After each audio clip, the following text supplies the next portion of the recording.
Alors, bien, chers amis, je vous avais dit la semaine dernière que nous revenions cette semaine avec Monseigneur Lucier. Il y a tellement, en presque 25 ans, là, je précise cette émission-ci, en presque 25 ans, il y a tellement d'événements qui sont arrivés que c'est bien normal qu'on produise une deuxième émission, une suite, pour parler de tout ce qui a pu se vivre dans ces presque 25 ans. Alors, on continue, Monseigneur, et bienvenue. Bien, merci, Claude. Et cette fois-ci, on va parler de... On est arrivé maintenant à présenter des innovations, je dirais, des aspects nouveaux qui sont arrivés ou qui sont poursuivis.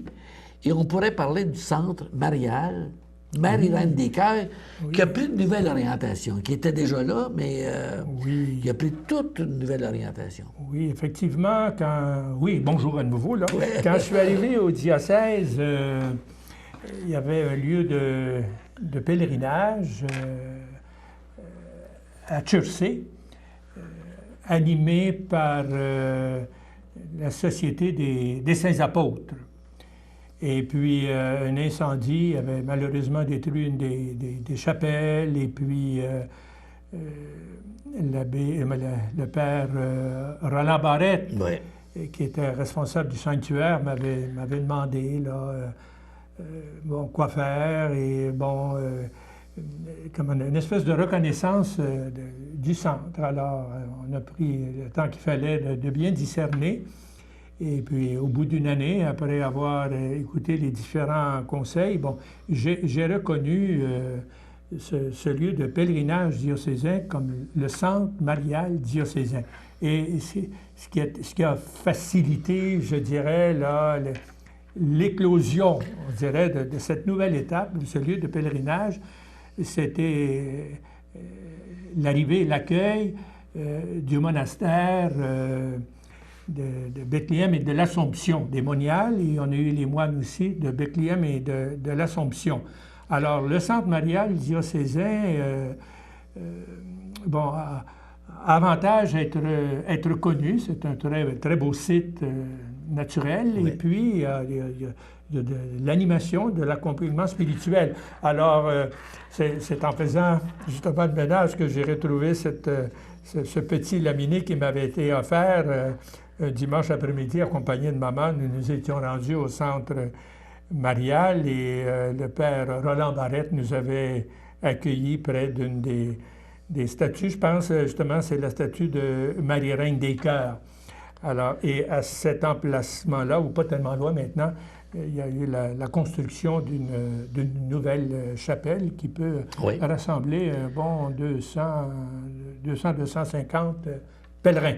Alors, et la fête annuelle, c'est le 22 août, et il y a toujours un beau rassemblement. Et il y a des diocésains, et non seulement de Montréal, mais des diocèses avoisinants aussi qui fréquentent ce lieu de pèlerinage. Et puis ce qu'on pourrait dire, c'est que premièrement, c'est toujours possible d'y aller, quelle que soit la saison. Oui. C'est sûr que l'été, il y a plus de personnes qui y vont, mais c'est ouvert aux 4 saisons. Et si vous voulez un beau lieu de recueillement dans la nature et ainsi de suite, vous pourrez y aller.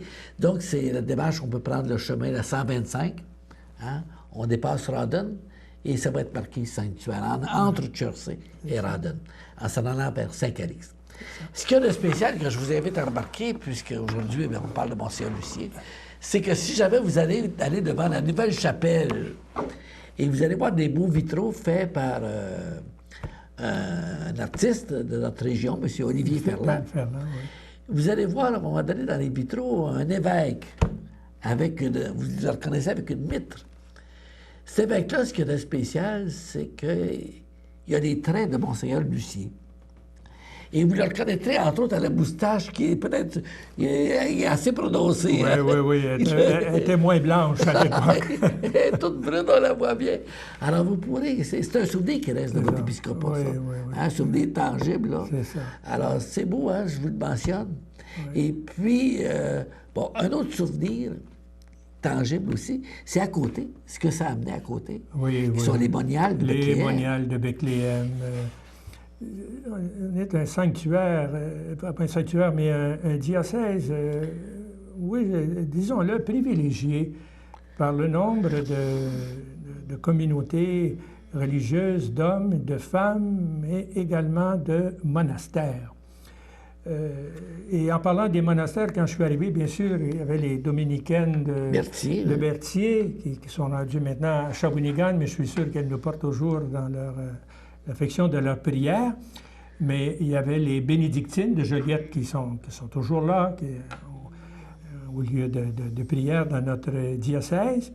Il y avait également les contemplatives du Bon Pasteur à Rawdon, qui nous ont quittés compte tenu du nombre décroissant de moniales. Et puis, j'ai accueilli, et c'était une grande grâce pour notre diocèse, les moines et les moniales de Bethléem et de l'Assomption, ce qu'on appelle les nouvelles communautés, là, fondées dans les années 50. Alors, quand l'implantation s'est commencée, ça, j'ai dit, c'est un chantier de la foi. Et puis, on en a au moins pour 50 ans à ériger progressivement ce lieu de prière. Alors, évidemment, les moniales prient, mais elles travaillent aussi. Je veux dire, la règle de Saint-Benoît est toujours de base pour un très grand nombre de communautés religieuses, surtout monastiques, prient et travaillent. Alors donc, du travail de leurs mains, elles peuvent gagner leur subsistance, leur pain. Alors, elles font des objets d'artisanat de très belle qualité. Donc, il y a toujours un magasin près du monastère. Elle participe aussi chaque année à la place Bonaventure, au Salon des métiers d'art. Alors, c'est un de leurs points de vente importants dans l'année. Comme il y a l'équivalent de poustinia, c'est-à-dire elles peuvent accueillir des ermitages pour accueillir des personnes qui veulent vivre un certain temps de recueillement et de solitude. Et en parlant de communautés monastiques, bien, il y a maintenant les cisterciens trappistes de Val-Notre-Dame à Saint-Jean-de-Mata, c'est-à-dire les trappistes d'Oka, qui sont maintenant chez nous, et je pense que c'est maintenant connu et doit être connu de plus en plus de notre population aussi. C'est un lieu de ressourcement, d'accueil. Et, alors, bon, je pense que je n'ai pas oublié, au moins dans les communautés monastiques, mais on est vraiment privilégiés. On leur magasin. Ah oui, effectivement. Et puis, si jamais vous voulez avoir du bon gâteau aux fruits, là, c'est leur spécialité maintenant. Et puis des livres aussi. Souvent, les personnes demandent des livres religieux où on peut en trouver, c'est peut-être un des meilleurs endroits. Oui. Et des articles aussi. Oui. Des fois, il y a des événements, soit à l'occasion d'un baptême, première communion, confirmation, mariage. Bon, on va offrir quelque chose à caractère religieux. Une très belle présentation. Oui. Alors, voilà. Très bien. Alors, voilà pour les communautés monastiques. Maintenant, vous parlez d'autre chose, c'est qu'un évêque, de par son ordination aussi, a une mission mondiale, internationale. Oui. Et vous avez été spécialement, vous, missionnaire, avant d'arriver ici, spécialement en Amérique centrale, au Honduras. Et je pense que vous avez gardé cet esprit missionnaire-là, qui vous a conduit un jour à un congrès missionnaire. Ah oui. Et plus d'un congrès, effectivement, il y en a eu au moins 3 auxquels j'ai participé, 2 de ma propre initiative, et un, j'étais délégué de la Conférence des évêques du Canada. Le premier, c'est à Paraná, dans le nord de l'Argentine. Alors, c'est un congrès qui réunissait des représentants des églises de l'Amérique, des Antilles, l'Amérique centrale, l'Amérique du Sud. Mais déjà, en 1999, le pape Jean-Paul II avait demandé à ce que ça devienne le congrès de l'Amérique, puis il mettait au singulier. Donc, il y avait des délégations du Canada, des États-Unis. Et alors, depuis ce temps-là, c'est un caractère vraiment continental, bien que l'accent est encore, je dirais, latino-américain. Et le deuxième congrès auquel j'ai été appelé à participer, mais plus élaboré celui-là en raison du nombre de présence pour la préparation, la célébration et l'évaluation, c'était au Guatemala en 2003. Alors, j'ai rapporté quelques étoles, parce qu'ils ont un artisanat assez extraordinaire. J'en ai eu là, 6 ou 7 à apporter. Et celle-là, je l'apporte à l'occasion, lorsqu'il y a une célébration, comme le Vendredi Saint, par exemple, ou à l'occasion d'un martyre. C'est que s'il y a une Église qui a connu le martyre au cours des 30 dernières années, j'entends dans les années 70-80, pas actuellement, bien qu'il y a encore beaucoup de violence dans ces pays, c'est bien le Guatemala. Hein. C'est des dizaines de milliers de personnes qui ont été persécutées et puis qui ont donné leur vie pour la foi. Alors, donc, le Guatemala. Et puis, évidemment, il y a les petits pays voisins aussi, celui du Salvador. Alors, j'apportais un échantillon. C'est beau. C'est plein de fleurs. Ça, là, je l'ai mis à l'occasion d'un baptême ou l'autre dans les membres de ma famille. Alors, il y en a plusieurs diocésaines qui sont entrés dans des communautés religieuses et qui sont allés en mission dans différentes parties du monde. Alors, il y a une religieuse de la communauté des Sœurs de l'Immaculée Conception qui m'a gâté. Elle me rapportait à chacun de ses voyages des souvenirs de l'Amérique latine. Alors, celui-là, c'est une étole qui vient du Chili. Et elle a été confectionnée par un prisonnier, parce que il y a du travail qui se fait dans les prisons. Alors, elle revêt pour moi un caractère bien spécial, hein, de cette liberté intérieure aussi, même si des fois on manque de liberté extérieure. Hein. Alors voilà quelques souvenirs. Je pense bien qu'une église diocésaine n'est pas un îlot.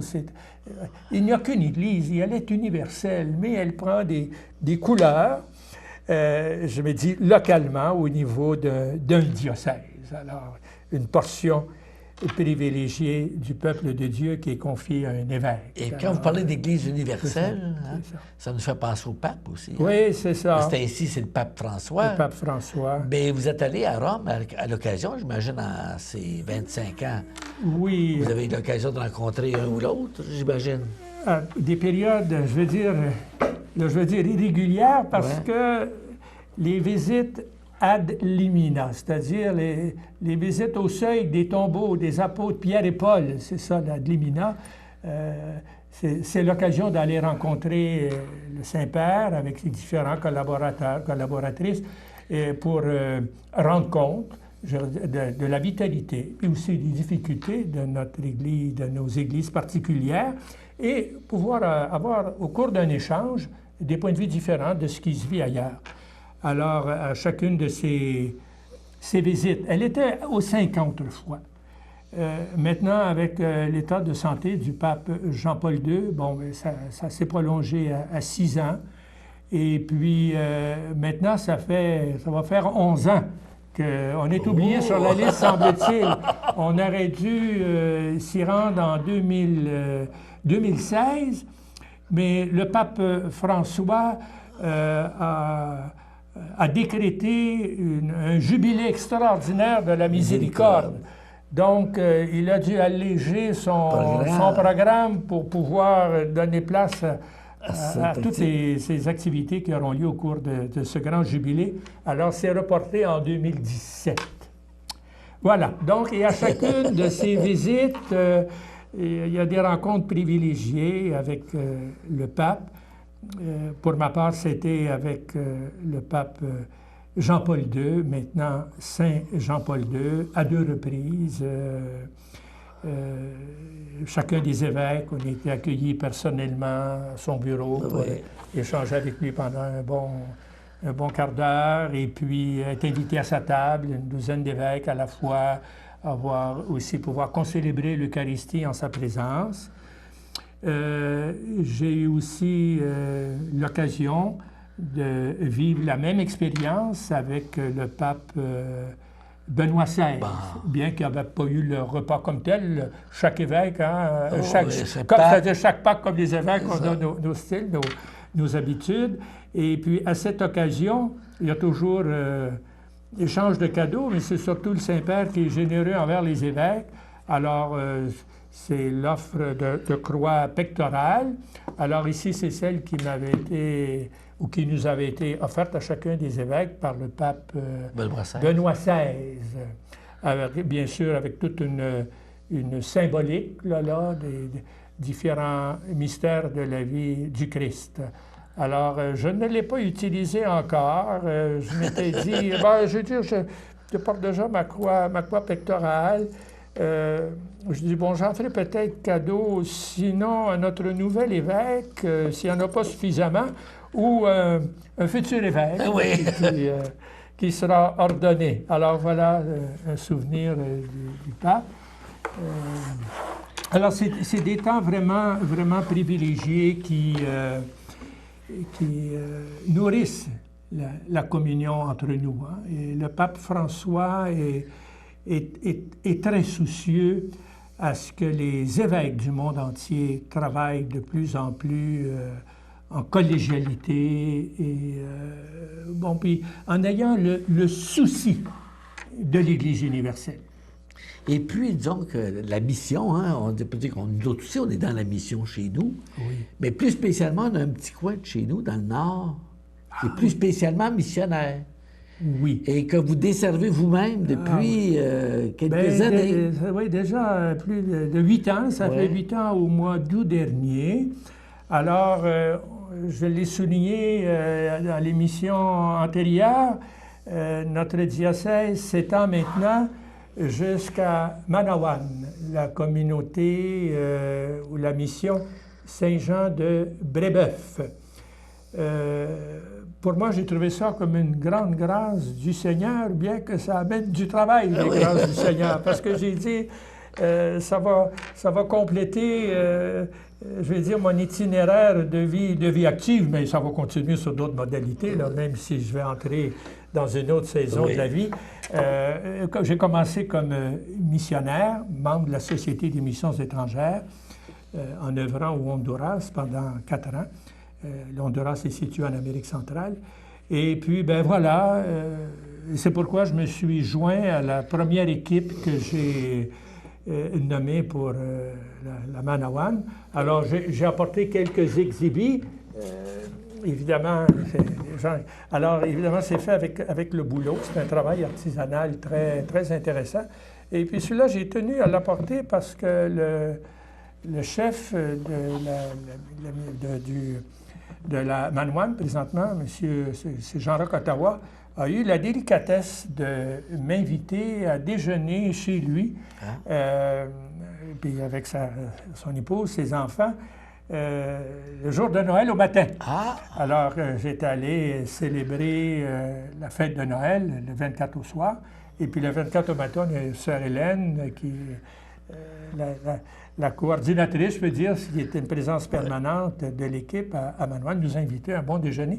Et puis, au nom de la communauté, il m'a offert cette belle corbeille, je veux dire, fait avec de l'écorce de bouleau. Et puis, bien évidemment, il y a le canot traditionnel. Alors, ici et là, dans la région, on trouve d'ailleurs des points de vente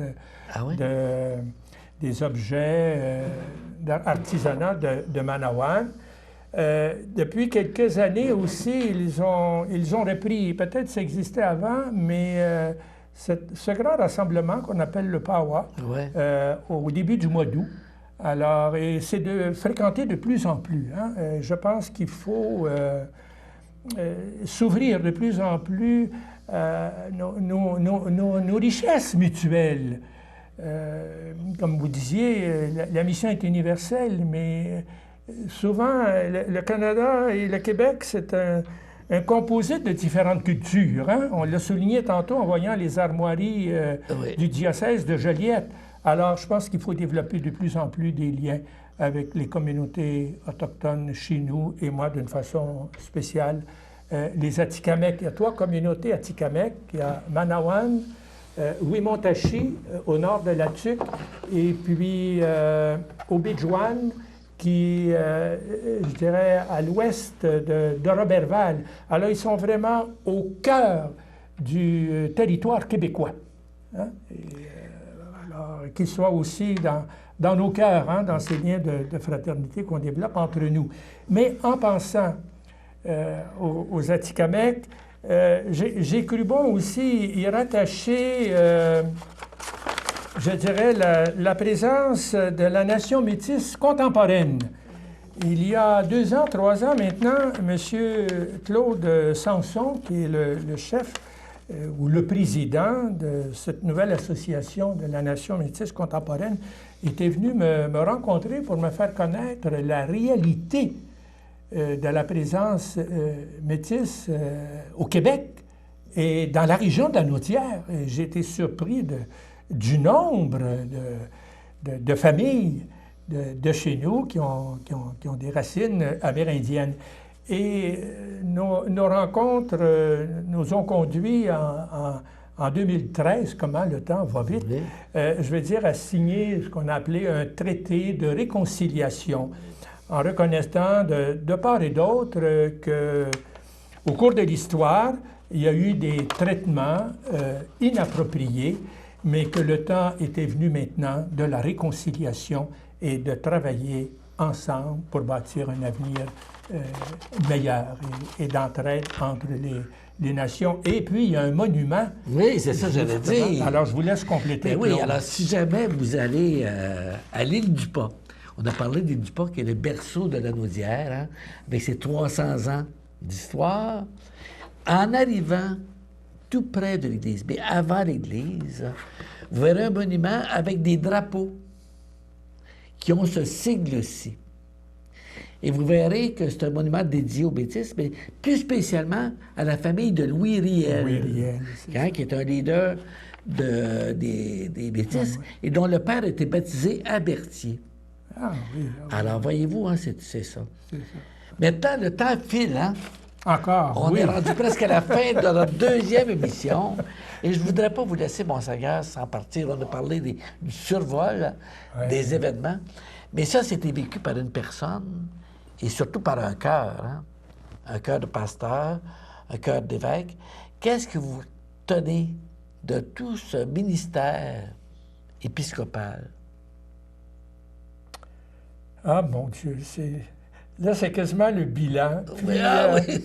Je ne me suis pas arrêté encore comme tel. Sinon, spontanément, c'est dire merci au Seigneur. Puis, en disant merci au Seigneur, bien, à tous ceux et celles qui ont mis sur ma route, qu'on chemine ensemble, non seulement ces 20 quelques années là, qu'on aura passé ensemble au diocèse de Joliette et puis qui vont se poursuivre. Oui. Non, parce que je vais continuer à faire partie de la famille. Il va y avoir 2 évêques émérites maintenant, parce que Monseigneur Vital Massé, qui est retraité, mais retraité actif dans notre diocèse, et puis l'an prochain, ou d'ici 2 ans, il va en avoir un 3e.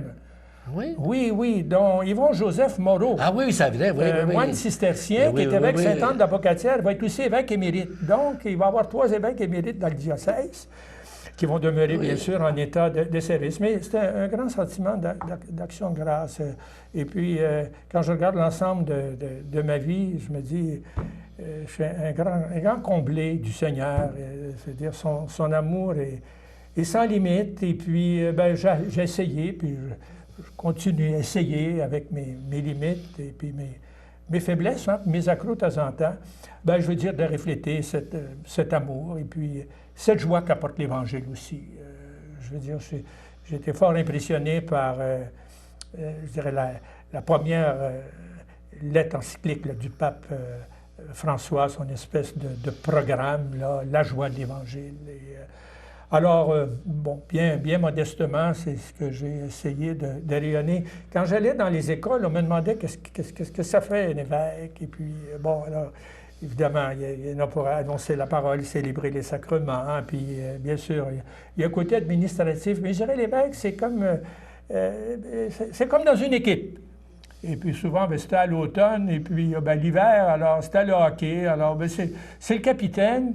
Et puis, habituellement, le capitaine, il n'est pas à côté de la bande, là, il est sur la patinoire avec les joueurs. Fait que, je veux dire, ce que j'ai pu réaliser, c'est ensemble qu'on l'a réalisé. J'ai essayé de maintenir dans l'unité, hein, de garder l'unité.